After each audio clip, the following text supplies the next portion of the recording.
ay kailangan sa mga batang manonood. Ako nga magpanggap na girlfriend mo. Tapos ngayon, dodami mo pa yung mama ko. Bakit mo ba kasi ako pinoprotektahan? Kanino? Lagot talaga sa akin ang buhok ng babaeng yan. Kakalbuhin natin si City. Payag na akong magpanggap na GF mo. Parang utang na loob ko pa na maging boyfriend mo, ha? May kinabang sa ating dalawa sa pagpapanggap natin. Ikaw yun. Huwag mo ako lokohin, pare. Kilala kita since grade 3. Wala kang pakialam sa babae. Aminin mo kasi may gusto ka kay Cynthia. Sa akin dapat sinusubo ni Kaiser yung jumbo hotdog niya. Di sa babaeng yan. Kailangan natin makaganti sa babaeng yan. We can't hurt you as long as nandito ka kasama ako. Brace yourself. Let's go! Ano ba? This is part of the deal. Ba't pa kasi kailangan pa ng makeover? Sir Kaiser, your girlfriend is ready.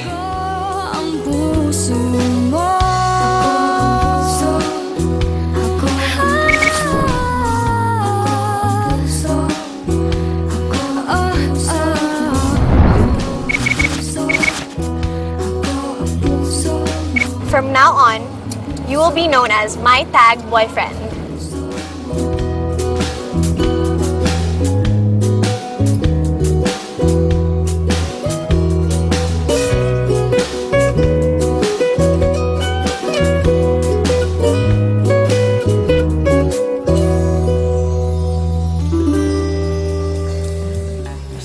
Basta, hindi pwedeng ma-inlove si Kaiser sa babaeng yon because she's just as plain as your blouse right now. Walang fashion sense. Yuck. Ano? Tagal niya. Seryoso na talaga? What the F? Who's that girl? Si City ba yan? Anong nagbago? Nagpagawa ba siya ng baba? Stupid! She just had a makeover, no? And look, they're wearing matching jackets. Kaiser's girl talaga? How dare you claim Kaiser as your boy? The nerve! Kahit anong gawin mo, you will never be one of us. Girls, let's go.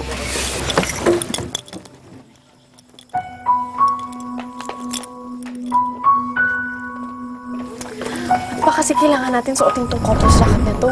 Hashtag corny kaya. Ano nga ba? Alam mo naman ginagawa ko lang to para mas believable na mukha nga talagang tayo. Hawak mo naman yung kamay ko. Mukha tayong tropa niyan eh. Hashtag, tuod ka. Okay, Eddie. Babe! Okay na ako dito ha, babe.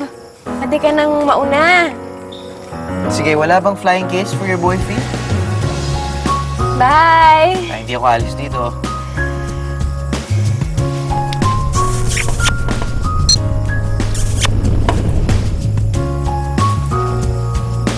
By the way, after class, susunduin kita, okay?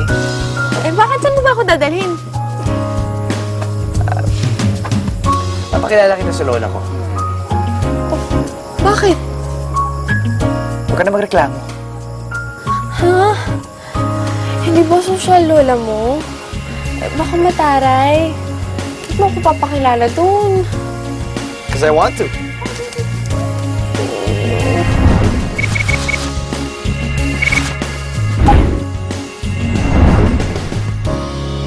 Daddy, I need you to do me a favor. Basta hindi ako mamamatay, madidisgrasya or papangit, shoot! Okay mo naman. I just need you to teach City something. Teacher, what? May malaking welcome party kasi si Lola. And I'm gonna introduce her as my girlfriend.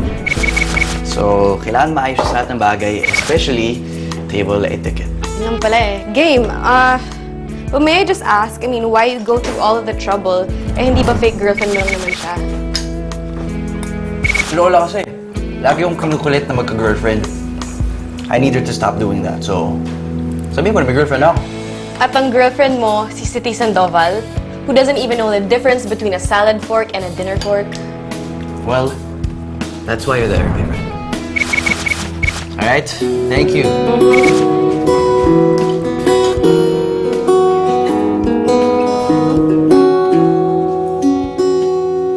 Para kang Facebook status ko, maya-maya gumugulo sa isip ko. Alam mo ba na na like kita. Oh please naman, mag-comment ka na lang. Sin zone ako, parati sa'yo. Masakit pero kakayanin ko. Sino nga ba naman ako sa'yo? FB friend lang yan ang tawag mo. Bigla kita galit ka naman. Oh please aking crush, makinig ka naman. Ikaw ang aking puso. Ba, gusto ko nang umuwi. Gusto mo magwiwi? Yung CR na dyan sa... just that way. Hindi. Sabi ko gusto ko nang umuwi, hindi magwiwi. Alam mo, di ka lang puro yabang eh. Bingi ka pa. Ikaw naman kasi, utal-utal ka dyan eh. Kung mag-alala. You look beautiful tonight. Ako bang sinasabihan mong beautiful ka? Lola! Lola, how are you? I miss you so much. Oh, I miss you too. Look handsome. Yes? La, Yes. I'd like you to meet Siti Sandoval. My girlfriend. Oh. Siya pala ang pinagmamalaking girlfriend ng apo ko. Lumapit ka nga dito. Eto na, kumapit ka, Siti. This is the part na aapihin ka ng Donya. Parang si Sunshine nung inapin ng nanay ni Dao Ming Se.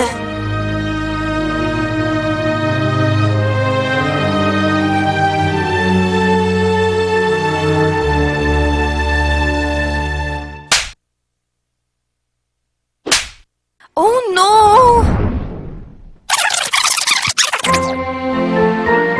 Lumapit ka nga dito.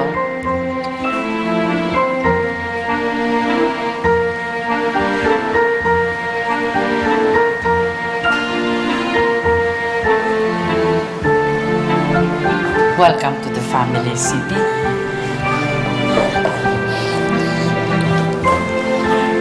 Come on. Let's join them outside. Let's join the party, okay? Sige po, Lola. We'll follow. Okay. Kasi parang namimimi na talaga ako. Saan yung banyo mo? Down the hall. Straight. Excuse me.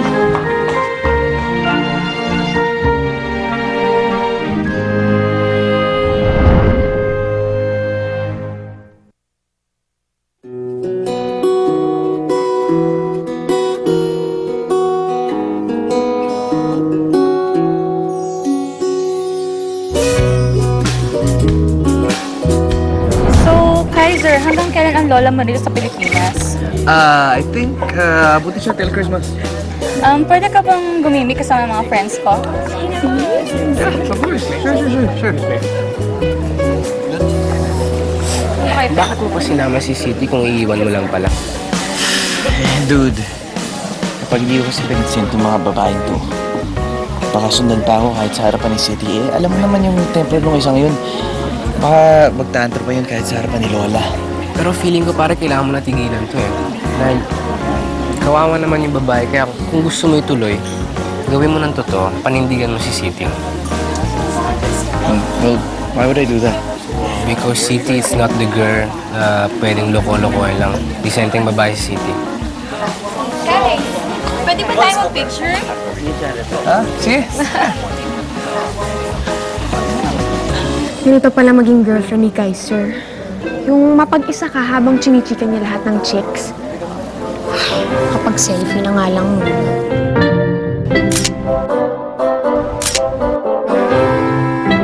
There you are! Oh, ba't di ka pa kumakain?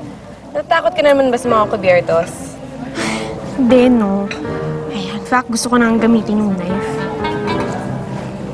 Nagsiselos ka ba sa mga girls na umaaligid kay Kaiser? You better get used to it. Guwapo at mayaman ang boyfriend mo. Natural na umaaligid yung mga girls sa kanya. Patty, alam kong alam mo na hindi talaga kami totoong magkarelasyon. Yung nagpapanggap lang naman kami, kaya huwag mo nang tawagin na boyfriend ko si Kaiser. Siri, alam ko, pero dapat panindigan nyo na yan, lalo na sa harap ng lola ni Kaiser. What do you mean?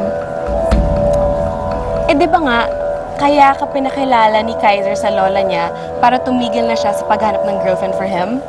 Kaya dapat panindigan niyo na yan. Dapat maging believable kayo. Come on, let's eat! Kaya naman pala niya ako pinakilala para gamitin lang. Eh, bueno naman kung ginagamit ka lang niya. Bakit feeling mo ba pinakilala ka dahil serious na siya sa'yo? Dapat sinabi niya sa akin na may motibo pala siya. Hindi yung mukha akong tanga dito.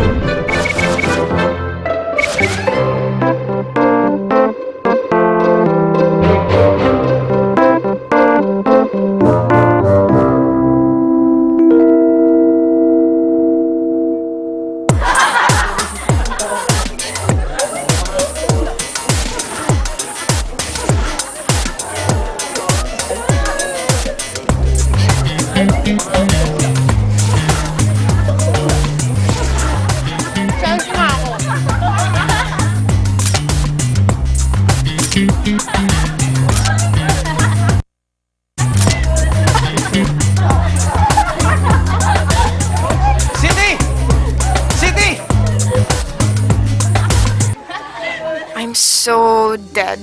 Bakit ba kasi nag-selfie pa ako doon? Well, buti nga kay Kaiser. Mapahiya siya. Sige, yung ginagawa mo. Aba, nagdadasal ako. Bakit? Sira ulo ka ba? Ano ginagawa mo dyan?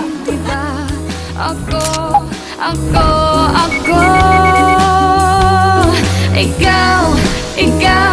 ikaw